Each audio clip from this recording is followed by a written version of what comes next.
Estamos desarrollando la serie El fruto del Espíritu basada en Gálatas 5:22, que dice: mas el fruto del Espíritu es amor, gozo, paz, paciencia, benignidad, bondad. Todas estas son cualidades que encontramos en la vida del Señor Jesucristo. En la lista de Gálatas 5:22, la siguiente cualidad es fe, o como algunas versiones traducen correctamente, fidelidad. No es solamente lo que creemos, sino cómo vivimos y qué es lo que hacemos como resultado de aquello que creemos. Durante toda mi vida yo soñaba con ir al Parque Nacional de Yellowstone, y hace algunos años atrás pude realizar ese sueño. ¿Saben lo que yo quería ver más que ninguna otra cosa en ese parque? Quería ver al famoso geyser conocido como el Viejo Fiel.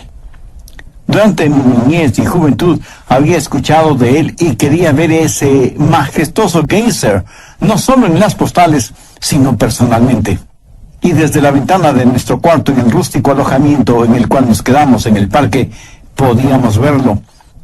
En ese parque hay muchos otros geyseres, y algunos de ellos tal vez sean más espectaculares que el Viejo Fiel, pero ninguno se le compara. ¿Por qué? Porque cada 65 minutos exactamente erupciona. Y uno puede ver esa gruesa columna de candente agua y vapor elevarse hasta casi 70 metros de altura.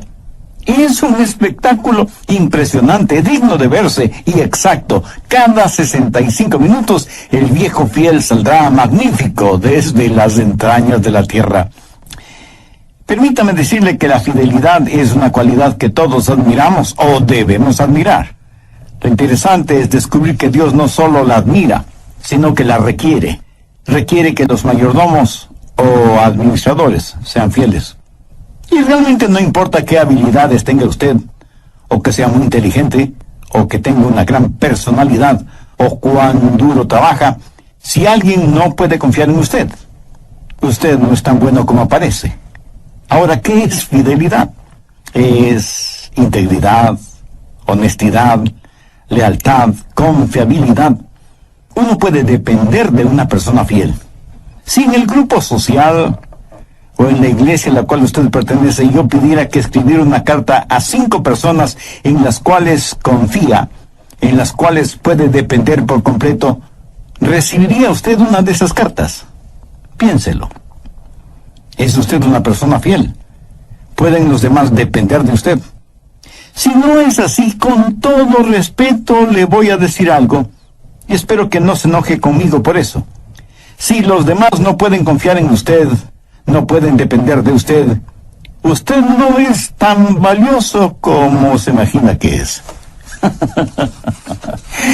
Y esto es cierto para cualquier persona que carece de esta característica llamada fidelidad. La mayoría de personas no la tienen.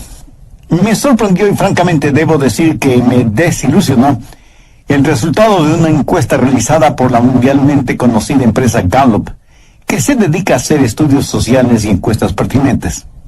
Una de esas encuestas revela que el 40% de los trabajadores llaman a sus trabajos para decir que están enfermos, sin que eso sea verdad.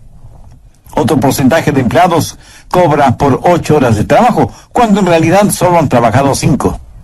Otros tratan de estafar a los clientes vendiéndoles mercadería de inferior calidad, pero cobrándoles como mercadería de primera. Y eso, mi amigo, es solo un botón de la muestra, porque la lista es verdaderamente larga. Al final de la encuesta mencionada, el señor Gallup dice lo siguiente: como científico investigador social, estimo que nuestro país está en una crisis de primera magnitud. Esta crisis no es política ni militar. Es una crisis espiritual y moral. Estamos enfrentando la crisis de la falta de integridad espiritual y moral en nuestra sociedad. ¿Es usted una persona fiel? Cuando usted esté frente al Señor Jesucristo, podrá Él decirle: bien, buen siervo y fiel. Mire lo que dice Proverbios 25:19. Como diente roto y pie descoyuntado es la confianza en el prevaricador en tiempo de angustia. Ahora quiero que piense conmigo en las marcas, la motivación y los métodos de la fidelidad. Primero, las marcas de la fidelidad. ¿Dónde y cómo debemos ser fieles? Enfoquemos esto por lo menos en 5 áreas. Primero, debemos ser fieles a nuestra familia. Una y otra vez la Biblia habla de la fidelidad familiar. Si usted no es fiel en su hogar, usted no podrá ser fiel en ninguna otra parte. Un marido tiene que ser fiel a su mujer. Tiene que ser moralmente fiel, sexualmente fiel. La más grande marca de infidelidad es el adulterio. En Proverbios 6:32 leemos: el que comete adulterio es falto de entendimiento, corrompe su alma el que tal hace. Yo oro y anhelo que usted sea espiritual y moralmente fiel con su cónyuge. Pero escúcheme atentamente. Usted no tiene que ser físicamente infiel para que sea infiel a su cónyuge. Muchos hombres parece que estuvieran casados con su trabajo, o que tienen una aventura amorosa con los deportes, o la intimidad hogareña la han reemplazado con otras cosas, sus pasatiempos, los negocios, los amigos, etc. Todo esto puede alejar a un hombre de su esposa. La Marina de los Estados Unidos tiene como lema Semper Fidelis, que quiere decir siempre fiel. Esto necesita ser una verdad en nuestro corazón y en nuestra vida. He hablado con muchos jovencitos que los identificamos como jóvenes delincuentes. Hay un profundo abismo entre estos jóvenes y sus padres. Al hablar con ellos, uno descubre que tienen una tremenda hostilidad hacia sus padres. Hostilidad que está enraizada en el resentimiento. Y el resentimiento hacia los padres tiene sus raíces en el hecho de que alguna vez, de alguna manera, los padres fueron infieles a sus hijos. Quiero decir, les hicieron promesas a sus hijos, promesas que jamás las cumplieron. Sabe que nuestros hijos tienen una memoria increíble. A veces les he preguntado a mis hijos, les he hecho alguna promesa y no la he cumplido. Ahora a mis nietos les pregunto, como abuelo, les he prometido algo y no lo he cumplido. Y una de mis nietas respondió, sí, abuelito, pero sabemos que no fue tu culpa. Los muchachos recuerdan cosas que quisiéramos que olviden y olvidan cosas que quisiéramos que recuerden. Bueno, sería para muchos de nosotros el preguntar a quienes amamos, ¿he sido fiel? He prometido algo y no lo he realizado. Y si es necesario, pida perdón y haga lo necesario para cumplir lo prometido. Hay muchas amarguras y resentimientos en el corazón de muchos jóvenes y jovencitas, y en muchos casos será usted, como padre o como madre, que ha sido infiel. Hay otra área en la cual necesitamos ser fieles: el dinero, las finanzas. Busque Lucas 16:10. El que es fiel en lo muy poco, también en lo más es fiel. ¿Qué haría usted si tuviera $1,000,000? Y usted responde, oh, yo haría esto y aquello, daría para las misiones, ayudaría a otros. Mi amigo, ¿está seguro que haría eso? Déjeme decirle una buena prueba de lo que usted haría si tuviera $1,000,000. Haría lo que hace hoy con $100. Esta es una buena prueba. Verá, si usted no es fiel con lo poco que tiene, tampoco será fiel aunque tenga mucho. Si usted roba $100, a los ojos de Dios es como si hubiera robado $1,000,000. Mire lo que dice Lucas 16:11. Pues si en las riquezas injustas no fuisteis fieles, ¿quién nos confiará lo verdadero? En otras palabras, si uno es infiel con las riquezas mal adquiridas, ¿quién le va a confiar riquezas honestas? Las verdaderas riquezas son las riquezas espirituales. Verso 12. Y si en lo ajeno no fuisteis fieles, ¿quién os dará lo que es vuestro? Ahora, ¿qué quiere decir esto? La prueba de lo que usted hará en el plano espiritual se verá en lo que hace en el plano físico, financiero. Si a usted no se le puede confiar ningún dinero, Dios no le va a confiar poder espiritual. Muchos de nosotros no tenemos bendiciones espirituales simplemente porque no somos fieles con nuestras finanzas. Y porque somos infieles en esta área, Dios no nos bendice espiritualmente. Pero parece que nosotros entendemos las cosas al revés. Muchos piensan, si pudiera ser una persona más espiritual, más buena, si orara más, si leyera más la Biblia y tendría más confianza en Dios, tendría prosperidad financiera. Eso lo escuchamos frecuentemente en la televisión. Pseudo predicadores nos bombardean con aquello de haga las paces con Dios y Él le bendecirá materialmente. Pero este pasaje de las Escrituras enseña lo opuesto. Si usted hace lo bueno con lo que tiene, Dios le bendecirá espiritualmente. Y no tiene que ser mucho. Acepte lo que Dios ha puesto en sus manos, lo que Dios le ha confiado, y será bendecido por Él. Recuerde que lo poco es mucho con la presencia de Dios, y lo mucho es nada sin la presencia de Dios. Creo que la razón por la cual muchos cristianos no reciben contestación a sus oraciones, o por qué no entienden más de la palabra de Dios, o por qué el testimonio de sus vidas es tan pobre, es porque no son fieles en lo poco. Por ejemplo, en 1 Corintios 16:2 leemos: cada primer día de la semana, cada uno de vosotros ponga aparte algo según haya sido prosperado, para que cuando yo llegue no se recojan entonces ofrendas. ¿A quién se dirigió el apóstol Pablo? A cada uno de los creyentes en la iglesia de Corinto. ¿Cuándo debían hacerlo? El primer día de la semana. ¿Y qué es lo que debían hacer? Traer sus diezmos y ofrendas. ¿Cuál era el plan? Dar por convicción, no por emoción. Usted ya sabe lo que va a dar. Es más, ya ha separado lo que va a dar de acuerdo a cómo Dios le ha bendecido. Y esto lo hace regularmente, no de vez en cuando. Da con fidelidad. Si Dios le ha dado mucho, usted lo mismo hará. Si Dios le ha dado poco, su ofrenda será pequeña. Pero aquí lo que se resalta no es lo mucho o lo poco que damos, sino la fidelidad con que damos. Yo estoy convencido que a cualquier persona o iglesia que es fiel en lo material, Dios le bendecirá con increíble poder espiritual. Veremos a personas venir a Jesús. Veremos a almas que se salvan. Mi amigo, el dinero no es lo importante. El dinero solo es la prueba. Si Dios no le puede confiar dinero, Él no podrá confiarle ninguna otra cosa. Necesitamos ser fieles con nuestra familia, con nuestras finanzas y con nuestros amigos. Proverbios 17:7 dice: en todo tiempo ama el amigo, y es como un hermano en tiempo de angustia. Hace algún tiempo un periódico inglés convocó a un concurso entre sus lectores para encontrar la mejor definición de amigo. Permítame leer algunas respuestas que recibieron una mención honorable.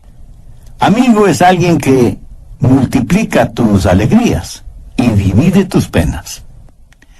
Un amigo es alguien que entiende tu silencio. Excelente. Pero la colaboración que se llevó el primer premio es la siguiente. Un amigo es alguien que viene cuando todo el mundo se ha ido. ¿Qué le parece? ¿Tiene usted un amigo así? Sin que importe lo que usted haya hecho. Alguien hizo una paráfrasis de 1 Corintios 13 de la siguiente manera: la amistad es muy lenta para perder la paciencia. Siempre busca la manera de ser constructiva. No es posesiva, ni está ansiosa de impresionar a los otros, ni atesora ideas superficiales acerca de su propia importancia. La amistad tiene buenas costumbres y no persigue ventajas egoístas a expensas de los demás. Por el contrario, se goza cuando la verdad prevalece. No conoce límites a su paciencia, ni término a su confianza, ni fracaso a su esperanza. Y esto dura para siempre. La verdadera amistad permanece cuando todo lo demás haya fallado. ¿Tiene usted un amigo así? ¿Es usted un amigo así? Necesitamos ser fieles con nuestras amistades. Necesitamos ser fieles en nuestra asistencia a la iglesia. En Romanos 12:5 leemos: todos somos miembros los unos de los otros. Cuando la iglesia se reúne y usted no está ahí siendo miembro, entonces, para el cuerpo, usted está ausente. Independientemente de lo que usted como miembro representa, si usted no está, el cuerpo está incompleto.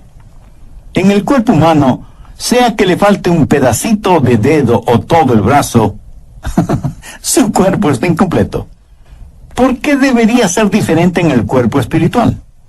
Hebreos 10:25 dice: no dejando de reuniros como algunos tienen por costumbre, A veces oigo a alguien decir, yo no tengo que ir a una iglesia para ser un creyente. Bueno, técnicamente es cierto, pero permítame decir algo al respecto. Yo dudaría del cristianismo de una persona que voluntaria y deliberadamente deja de reunirse en la iglesia con sus hermanos y hermanas en la fe. Por eso es casi una orden el que no debemos dejar de reunirnos. Y otros dicen, a mí me es suficiente el escuchar un mensaje en la radio o ver algún predicador en la televisión o leer un buen libro cristiano. Bueno, pudiera ser que eso sea verdad, pero no está tomando en cuenta un punto muy importante. Usted no va a la iglesia únicamente por lo que pueda recibir. Usted va a la iglesia por lo que pueda dar. Y aquí no estoy pensando en términos financieros ni económicos, sino exclusivamente espirituales. Veamos Hebreos 10:25 en su totalidad.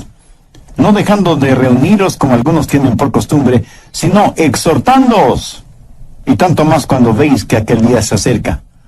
Yo no tengo que hacer énfasis ni explicar que estamos viviendo en días peligrosos y engañadores. Por eso, nos debemos los unos a los otros una fidelidad bien entendida, aunque no le expliquemos con palabras. ¿Han notado cuán fieles podemos ser en cosas pasajeras, superficiales, que no dejan ningún beneficio de inventario? A veces somos más fieles seguidores de nuestros equipos deportivos favoritos que lo que somos a la iglesia que pertenecemos. En el libro de récords de Guinness está el nombre de un hombre que fielmente ha asistido a todos los campeonatos mundiales de fútbol, soccer, en cualquier país en que se haya celebrado. Pero cuando la esposa e hijos piden ir de vacaciones a la playa, o a la montaña, o a la selva, surgen 1000 problemas y dificultades. Algunos ciertos, otros inventados. ¿Cuál es su disculpa para su falta de fidelidad hacia Dios? ¿Qué quiere decir con eso de que no tiene tiempo? ¿Sabe lo que le dice a su pastor la presencia suya en la iglesia? Le dice 3 cosas muy importantes, aunque usted no se dé cuenta de su importancia. Le dice en primer lugar que Dios es importante para usted. En segundo lugar, le dice que Él, como pastor, es importante para usted. Y en tercer lugar, le dice a los demás que ellos son importantes para usted. Por eso necesitamos ser fieles en nuestro compañerismo, en nuestra comunión. Somos miembros los unos de los otros. Todo lo que he mencionado son marcas de nuestra fidelidad. Y necesitamos ser fieles en nuestra fe. Esto es, ser fieles a la palabra de Dios. He sabido de personas que toman la Biblia, la despedazan o se burlan de ella, o la someten a una minuciosa disección. Tenemos a algunos teólogos, y como usted seguramente sabe, la palabra teos significa Dios. Así que un teólogo es una persona que se supone conoce la palabra de Dios.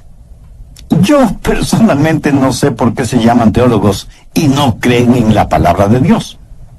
Para mí eso significa que no conocen a Dios.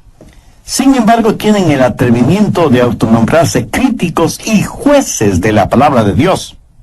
Si no conocen al Dios de la palabra, ¿qué autoridad espiritual, moral o ética tienen para juzgar la palabra de Dios? La Biblia enseña claramente que no debemos juzgar la palabra de Dios. Es la palabra de Dios la que nos juzga a nosotros. Hebreos 4:12 dice, porque la palabra de Dios es viva y eficaz y más cortante que toda espada de 2 filos y penetra hasta partir el alma y el espíritu, las coyunturas y los tuétanos, y discierne los pensamientos y las intenciones del corazón. William Booth fue el fundador del Ministerio Ejército de Salvación y dijo que el mayor peligro en nuestro siglo es el perdón sin arrepentimiento, la salvación sin regeneración, la religión sin el Espíritu Santo, el cielo sin el infierno. Mi amigo, si hay una generación que más necesita ser fiel a la fe, es nuestra generación. Los estudiosos dicen que estamos solamente a una generación de volvernos completamente paganos. Si nosotros no practicamos y enseñamos fidelidad y fe a esta generación, la siguiente no tendrá absolutamente ninguna. Debemos ser buenos administradores, no solo de las cosas materiales que Dios nos da, que son pasajeras, sino de las cosas y los valores espirituales que son eternos. Esas son las marcas de la fidelidad. Segundo, la motivación para nuestra fidelidad. ¿Por qué debemos ser fieles? Bueno, porque Dios es increíblemente fiel con nosotros. ¿Alguna vez usted ha pensado en la fidelidad de Dios? Quiero decir, ¿en qué áreas de su vida Dios no le ha sido fiel? ¿Ha notado la extraordinaria promesa que encontramos en 1 de Juan 1:9? Si confesamos nuestros pecados, Él es fiel y justo para perdonar nuestros pecados y limpiarnos de toda maldad. ¿Qué sucedería si usted no estuviera seguro del perdón de Dios? ¿Se puede imaginar eso? Suponga que usted ha cometido un pecado y se acerca a Dios y le dice, Dios, perdóname. Ahora, suponga que usted no sabe si Él le perdonó. ¿No sería eso algo absolutamente triste? En cambio, qué gran gozo es el saber que si confesamos nuestros pecados, Él es fiel y justo para perdonar nuestros pecados y limpiarnos de toda maldad. Pero no solo eso. Mire lo que Pablo dice en 1 Corintios 10:13.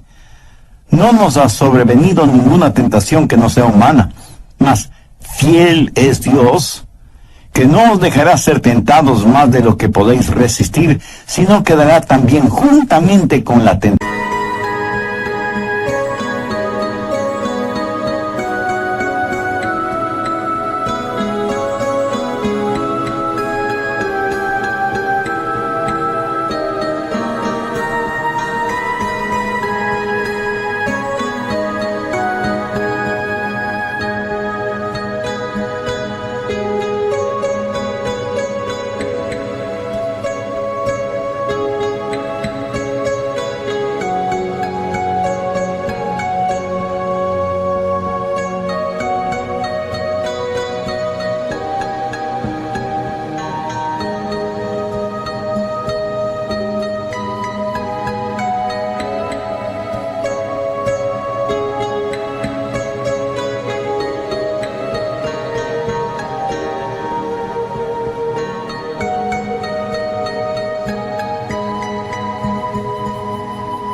La salida para que podáis soportar. Este mundo sería un lugar terrible si usted supiera que solo hay fuerzas negativas y el poder de Satanás y la atracción sexual y todas esas cosas sin tener la promesa de victoria. Sería trágico solo el saber que existe algo enormemente malévolo y que usted es incapaz de vencer. Pero gloria y gracias sean dadas a Dios.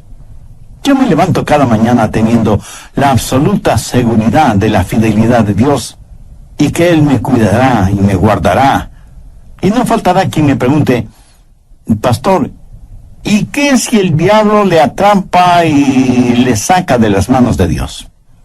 Permítame responder esa pregunta con las palabras de Pablo en 1 de Tesalonicenses 5, los versos 23 y 24.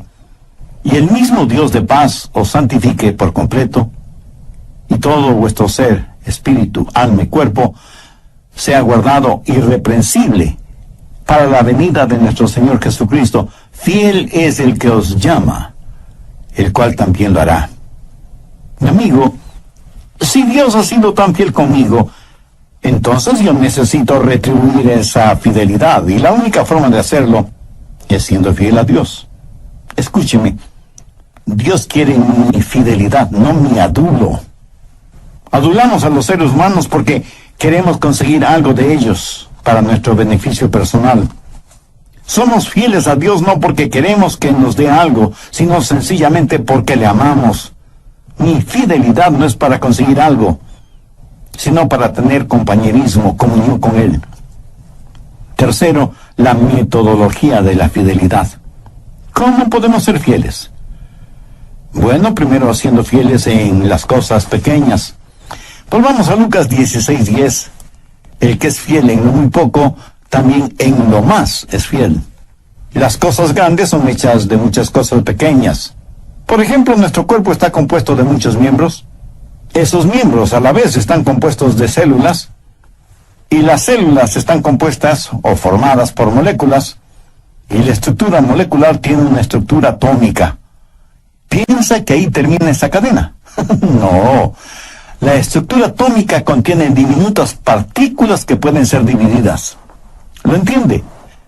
Todo lo que es grande está compuesto de cosas pequeñas. Aún el vasto océano no es más que un conjunto gigantesco de gotas de agua. Ahora piense en las épocas, en las edades, en las centurias. El milenio está compuesto de siglos. Los siglos están compuestos de años, los años están compuestos de meses, los meses están compuestos de semanas, las semanas de días, los días de horas, las horas de minutos, los minutos de segundos y aún los segundos están compuestos de centésimas o milésimas de segundo. Todo lo grande está compuesto de cosas pequeñas, y así mismo en nuestra vida. Toda nuestra vida no es cuestión de una o dos decisiones grandes. Es lo que nos sucede diariamente. Es la honestidad, las sonrisas, las bondades, el calor humano, la integridad. El que es fiel en lo muy poco también en lo más es fiel. Como lo puede ver, son las cosas pequeñas las que verdaderamente cuentan. Mi esposa alguna vez me dijo: Adrián, no me casé contigo por tu apariencia. Me casé contigo por tu inteligencia. Bueno, hasta ahora no sé si me lo dijo en serio o en broma. Pero escúchame, son las cosas pequeñas las que realmente hacen la...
diferencia.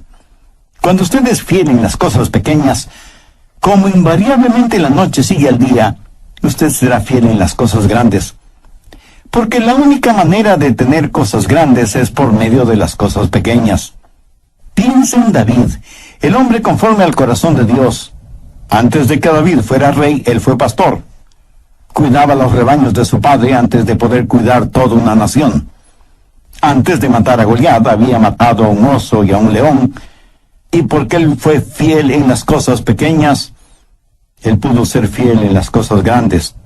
Un gran evangelista de épocas pasadas solía decir: la regla que gobierna mi vida es esta: cualquier cosa que oscurece mi visión de Cristo, o que me quite el deseo de estudiar la Biblia, o que invada mi vida de oración, o que haga difícil mi labor cristiana, es negativa para mí, y por lo tanto, como cristiano, debo huir de eso. Padres, ¿saben lo que necesitan saber? No mande a sus hijos a la iglesia. Vaya usted con ellos a la iglesia. El domingo no les dé dinero para la ofrenda. Enséñeles a que usen del dinero que usted les da semanalmente. Que aprendan a diezmar y ofrendar con lo que ya es de ellos. Por pequeña que sea la ofrenda de ellos ahora, cuando sean profesionales no tendrán ningún problema dando en grande. Enséñenles a ser fieles en las cosas pequeñas y le aseguro que ellos serán fieles en las cosas grandes. Pero hay algo más. Sea fiel en las cosas secretas. Lo que usted es en la oscuridad, nadie más, excepto Dios, lo sabe. Ahora escúcheme bien. Lo que usted es a solas, eso es lo que usted es. Déjeme darle una prueba para descubrir su carácter. ¿Qué haría, bueno o malo, si supiera que nadie nunca lo sabrá? Capilla Sixtina en el Vaticano, en Roma, él estaba pintando minuciosamente un...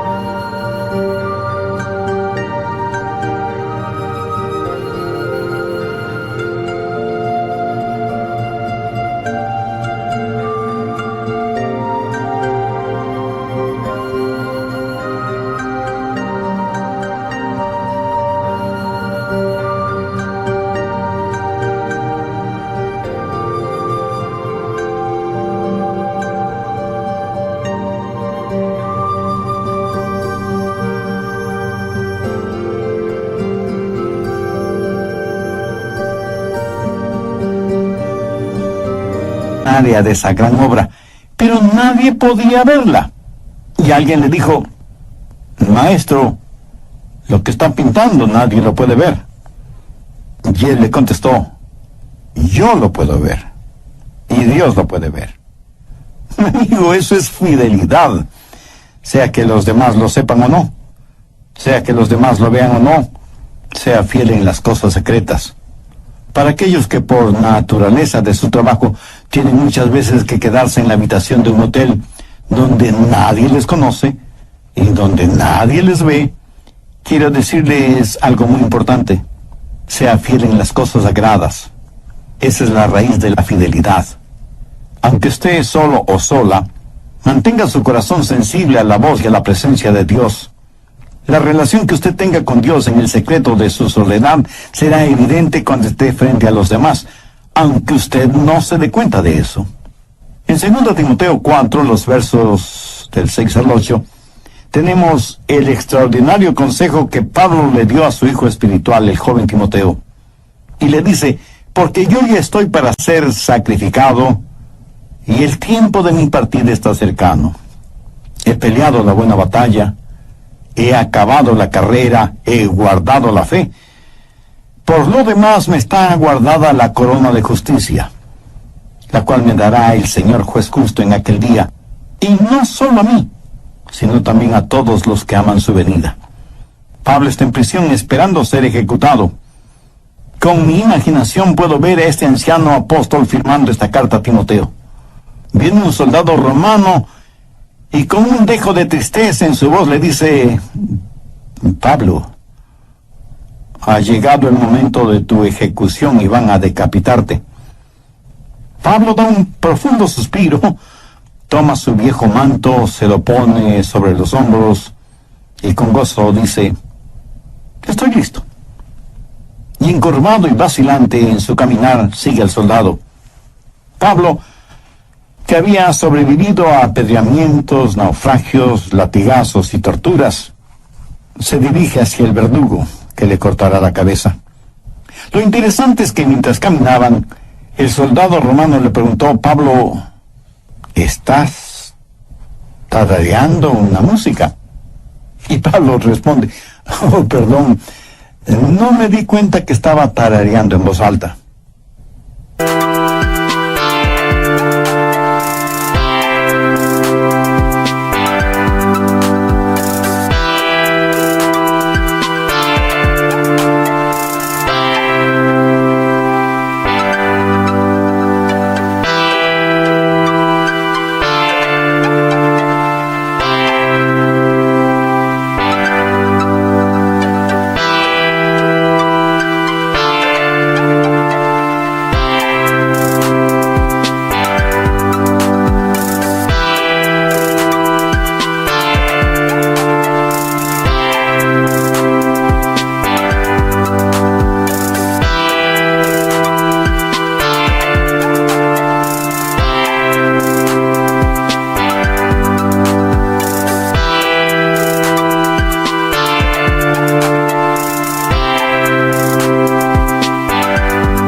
¿Qué es lo que tarareas? Oh, solo es una pequeña canción que dice: todo valdrá la pena cuando vea a Jesús. Y el soldado, sorprendido o admirado, le dice: Pablo, ¿sabes que eres un individuo extraño? ¿Acaso no tienes miedo de morir? Y Pablo, sonriendo, le responde: no, mi amigo, ya estoy acostumbrado. ¿Que ya estás acostumbrado? ¿Y qué quieres decir con eso? Simplemente que muero a diario. Y el soldado dice: pues ahora te entiendo menos. Y llegan a donde está el verdugo, hacen que Pablo se arrodille y ponen su cabeza sobre un grueso tronco de madera cubierto con sangre seca, señal de que otros antes habían sido decapitados. Y el guardia le pregunta: Pablo, ¿quieres decir algunas palabras finales? Y Pablo dice: sí, Jesucristo es el Señor. El verdugo deja caer con fuerza su gigantesca hacha. Hay un sonido seco y la cabeza del apóstol rueda por el suelo. La siguiente escena me la imagino en el cielo. Pablo, mirando el rostro de Jesucristo, le dice: Señor Jesús, yo no fui importante, ni influyente, ni rico. De hecho, ni siquiera soy atractivo, ni tengo una voz carismática, ni una personalidad agradable. Pero, Señor, he peleado la buena batalla, he acabado la carrera, he guardado la fe. Me es casi imposible el imaginarme lo que Jesús le habrá dicho al apóstol, pero de algo sí estoy absolutamente seguro. Le habrá dicho: bien, buen siervo y fiel, sobre poco has sido fiel, sobre mucho te pondré, entra en el gozo de tu Señor. ¿Y sabe por qué Pablo fue un cristiano extraordinario? Porque fue fiel en su fe, y su fidelidad le costó la vida. ¿Sabe lo que quiero para mi propia vida? Quiero terminar mi carrera.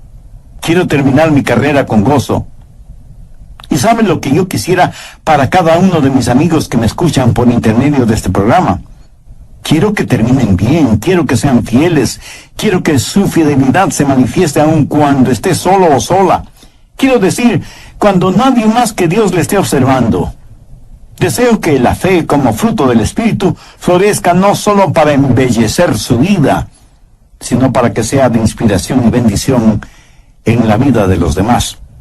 Y la única forma de tener el fruto del Espíritu es por medio de una relación personal con Dios, a través del Señor Jesucristo. Si usted aún no es salvo, pero quiere serlo, le invito a orar conmigo una corta oración. Mi oración será solo para guiarle. Usted ore con sus propias palabras, pero ore con fe, con sinceridad, con toda su confianza en el Señor Jesucristo. Y dígale: querido Dios, reconociendo que soy pecador y que espiritualmente estoy perdido, aunque sea una persona religiosa, vengo con mi esperanza puesta en tu gracia y misericordia, no por ningún mérito que yo tenga, sino en los méritos de tu Hijo, el Señor Jesús. Señor Jesús.